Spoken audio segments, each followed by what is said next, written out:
Bismillahirrahmanirrahim. Assalamu aleykum, əziz dostlar. Xoş gördük sizi.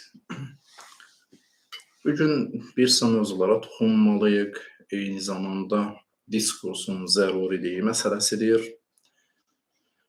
Kəlmə dövlət nəzəriyyəsində olan bəzi şübhələrə cavabdır. Çünki bu şübhələr silsiləvaridir. Gərək bunlara cavab verilsin, aydınlaşdırılsın. Və eyni zamanda bu sual öz-özlüyündə açıqlanacaq hakimiyyət haqqında danışmaq tezdir, yoxsa yox, bu məsələlər açıqlanacaq. Mövzuya girişməzdən öncə bir neçə nöqtəyə işarə edim. Biz görürük ki, cəmiyyət içində bir dəstə, əlbəttə bunlar cəmiyyətin əksəriyyəti deyirlər, az bir hissədirlər, amma çox qışqırmağı sevirlər. Gəlirlər kərimə dövlət nəzəriyyəsinə məsxərə edirlər, lağlağı edirlər, müxtəlif işlər görürlər. Yəni, insan doğrudan baxanda bunlara utanır. Əziz dostlar, görürsünüz, mən də arada tərləyirəm. Bu tər adi tər deyil. Eşitmişsiniz, İspan xəcaləti. Yəni, bir nəfərə baxırsan, özünü çox yüngül aparır. Ona baxırsan, onun yerinə xəcalət hissini keçirirsən. Bilmirsən, nə edirsən. Mən bəzi bu insanları gördüm, kərimə dövlət nəzəriyyəsinə hücum ediblər. Gördüm ki, bunların nəsə bir elmi mətləbi var, ortaya qoyurlar. Gördüm, xeyr, ancaq və ancaq lağlağa həddindədir, məsxərə həddindədir. Quran və baxdım, əcibdir ki, qəribə burasındadır ki, bu adamların bir neçə nəfərinə baxdım, məsələn, trend saytına, Konstantin Shapiro, o jurnalist qadın, güya jurnalist və bir neçə nəfərə Elçin Aloğlu, bunlar etiraflarına görə yəhudidirlər və qəribədir ki, Quran bunlar haqqında qeyri-adətən xasiin kəlməsini işlədir. Yəni, qovulmuş meymunlar. Bəzi təfsirçilər deyirlər ki, bunlar təbiət baxımından, baxın, fitrət baxımından insandırlar. Təbiət baxımından bunların işi hər bir məsələni məsxərə etməkdir, lağ etməkdir, meymunçuluq etməkdir. Meymunun hərəkətlərinə baxın, bu cür iş görməkdir. Ona görə bu cür insanlara baxanda, bundan sonra bu sürü psixologiyasına aldanıb haykü edən və təəssüflər olsun, mən təəssüflə qeyd edim ki, bu Azərbaycanlıdır. Mir Şahin budur şəxsləri görəndə, doğrudan mən İspan xəcalətini hiss edirəm və tez-tez məni tər basır. Hətta kürəyim bəzən islanır bu cür adamlara baxanda.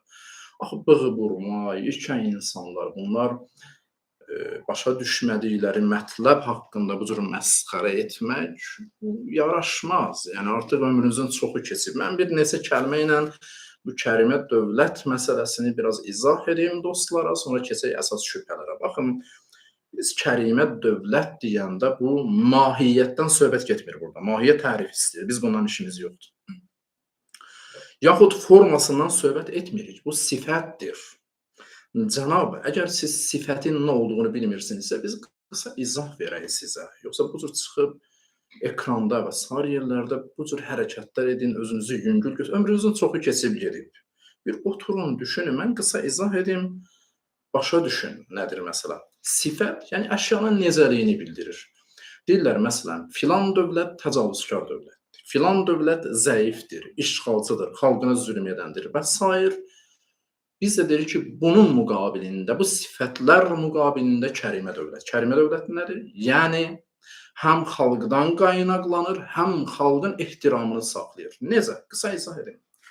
Dövləti təşkil edən bir neçə orqan var, biri də Milli Məclisdir.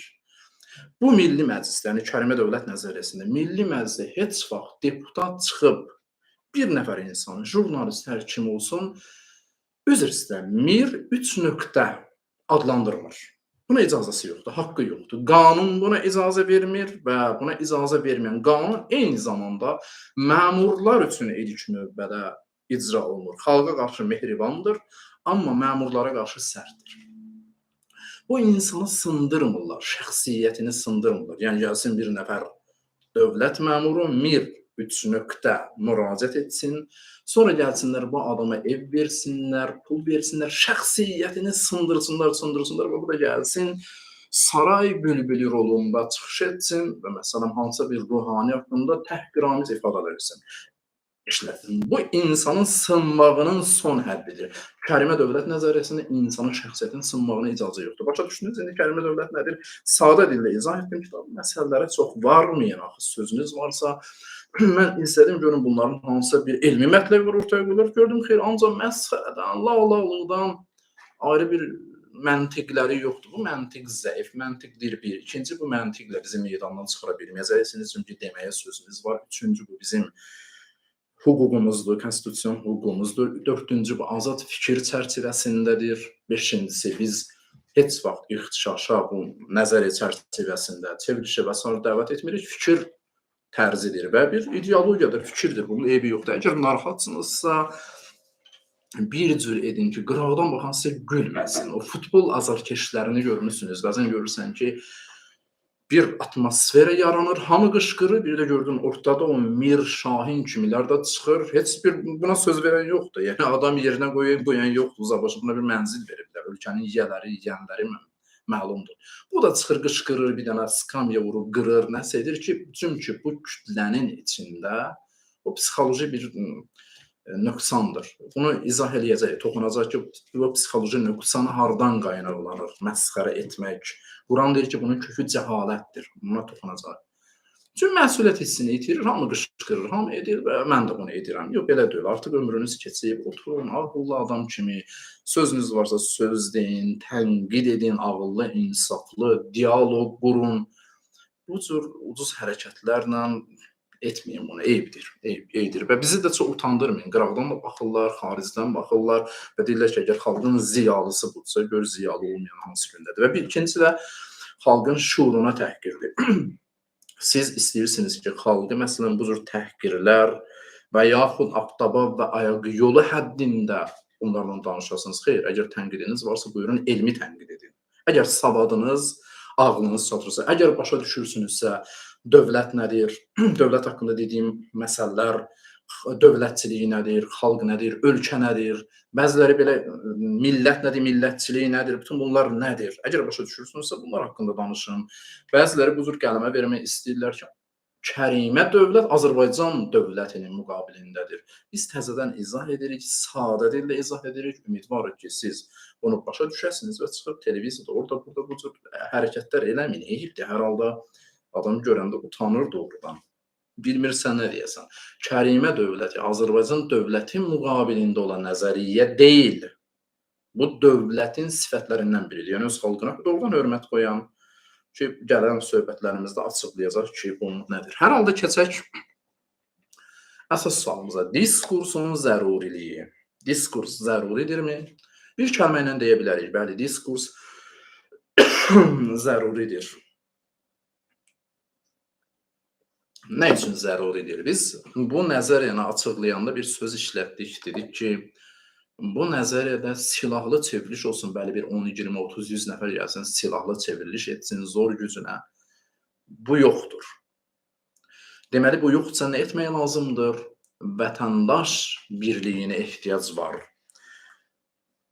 Eyni zamanda biz, çünki dedik buna yer yoxdur, məcbur mövcud konstitusiyanın çərçivəsinin yeganə mənbəyi Azərbaycan xalqıdır. Dünyadaşlardan ibarətdir. Yəni, hansısa bir dialoqu yaratmaq istəyirsənsə, gərək vətəndaş birliyinə nail olasan. Müəyyən həddə kimi, biz baxımından deyirəm. Buna diqqətlə qulaq asın, bu mühüm mətləbdir. Bu vətəndaş birliyini qurmaq üçün vətəndaş dialoquna ehtiyac var. Vətəndaş dialoqu ayrı-ayrı vətəndaşların və şəxslərin dialoqu deyil. İdeyaların, fikirlərin, ideologiyaların, fikir tərzlərinin dialoqudur. Əgər, baxın, indi Avropa turublar bəziləri, bunların dövlət və dövlətçiliyi haqqında nəzəriyyələri var. Mövcud iqtidarın zəif də olsa bir nəzəriyyəsi var. Və mən üçün burada sual yaranırsa onlara heç kim hücum etmir. Halbuki onlar bəzən inqilaba da səsləyir, qanlı şüarlar da verirlər, amma onlara bu cür hücum yoxdur. Eyb yox. Boşlayaq bu məsələni, öz mətləbimizdə qalaq. Mən istəyirəm müəyyən həddə kimi iqtidarla da bir həddə kimi dialoq tərəfdarıyıq. Biz müxalifətlə də bir həddə kimi dialoq tərəfdarıyıq. Çünki bunlar cəmiyyəti təşkil edən ünsürlərdir. Düzdür? Əgər bunlar cəmiyyəti təşkil edən ünsürlərdirsə və ideologiya daşıyıcılarıdırsa, mən ideologiyasız və təfəkkürsüz bunların qabağına getsəm, bu dialoq olmaz. Bu monoloq olar. Yəni onlar nə desə mən hə deməliyəm. Çünki özümün bir sistematik fikir tərzim deyil. Xaotik şəkildə girirəm meydana.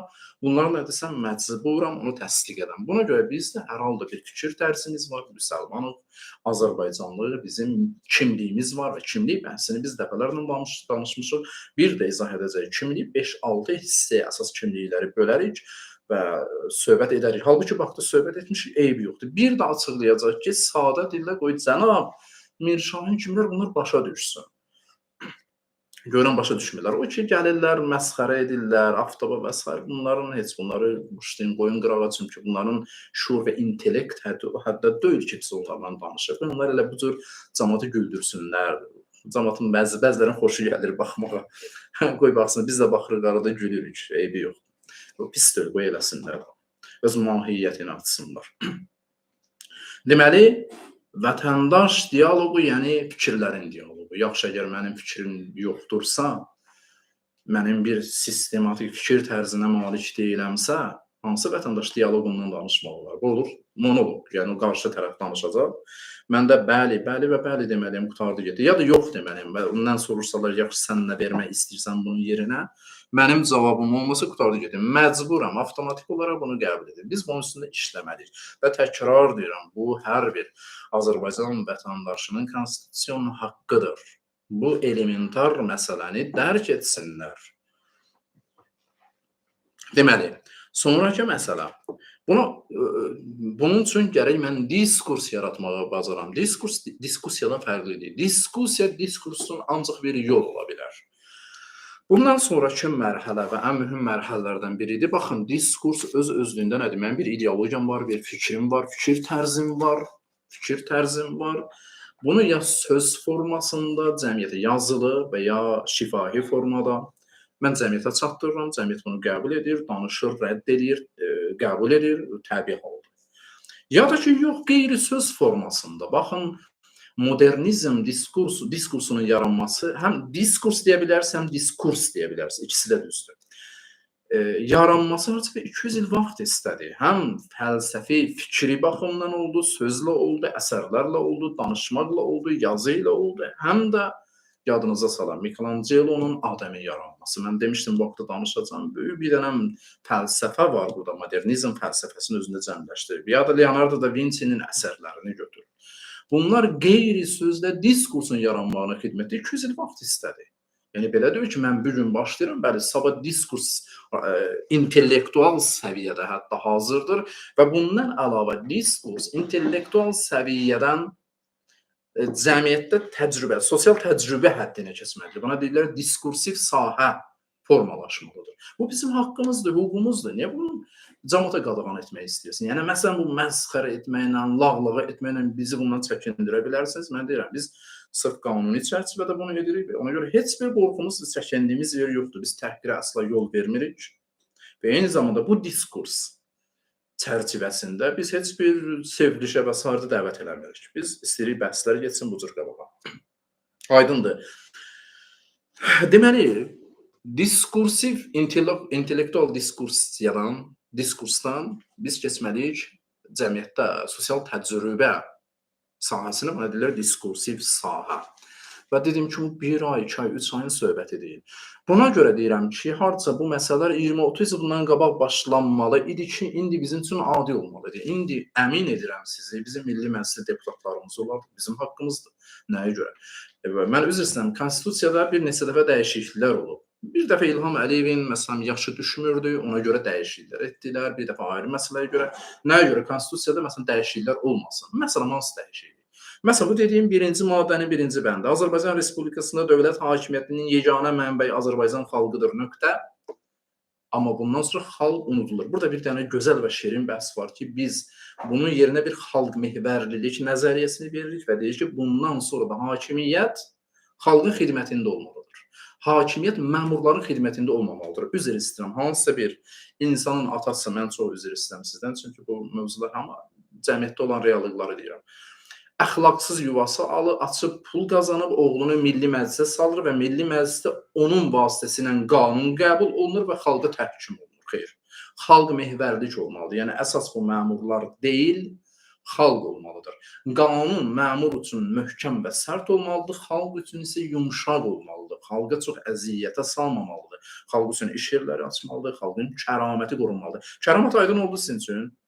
Başa düşdünüz, cənab məsxərə edənlər də sadə dillə deyirəm ki, başa düşəsiniz də. Böyük adamlarsınız, ömrünüz keçib bığı burma adamlar, nə bilim belə yaşı 40-50 qadınlar çıxıb qışqırırlar. Görürəm başa düşmürlər. Çünki savadları və intellektləri o həddə deyil, bizə sadə dildə məcbur. Yəni sizin hörmət, xalqın hörməti gözlənilsin. Nəyə görə xalq təhqir olunmalıdır?